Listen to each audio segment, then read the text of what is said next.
अयोध्या के निवासियों का विलाप। जैसे कि महाराज ने आज्ञा दी थी, सुमंत रथ ले आए। राम, सीता और लक्ष्मण ने वहां पर उपस्थित परिजनों तथा जन समुदाय का यथोचित अभिवादन किया और रथ पर बैठकर चलने को उद्यत हुए।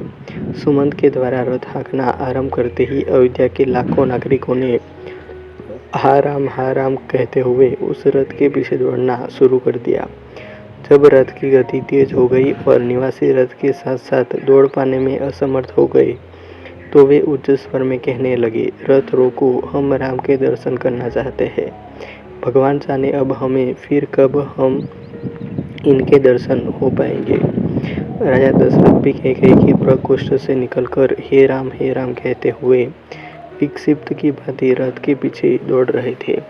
रथ तीव्र गति से आगे बढ़ गया, किंतु प्रजाजन रोते बिलखते उसके पीछे ही दौड़ते रहे। महाराज उस रथ को तब तक एकटक निहारते रहे जब तक रथ की धूलि दृष्टिगत होती रही। धूलि का दिखना बंद हो जाने पर वे वहीं हा राम हा लक्ष्मण कहकर भूमि पर गिर पड़े और मूर्छित हो गए। मंत्रियों ने तत्काल उन्हें उठाकर एक स्थान पर लिटाया।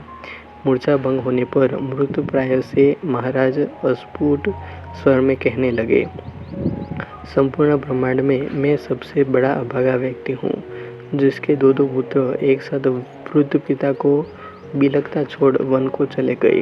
अब मेरा जीवन व्यर्थ है। फिर वे मंत्रियों से बोले, मैं महारानी कौशल्या के महल में जाना चाहता हूँ। मेरा शेष जीवन वहीं व्यतीत होगा।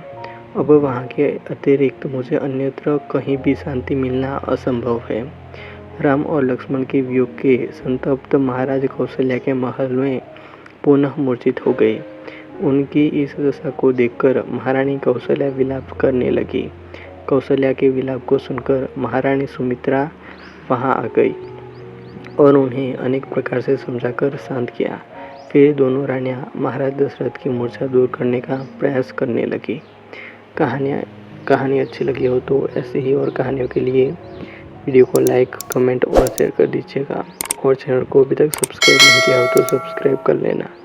मिलते हैं और एक वीडियो में। जय हिंद, वंदे मातरम।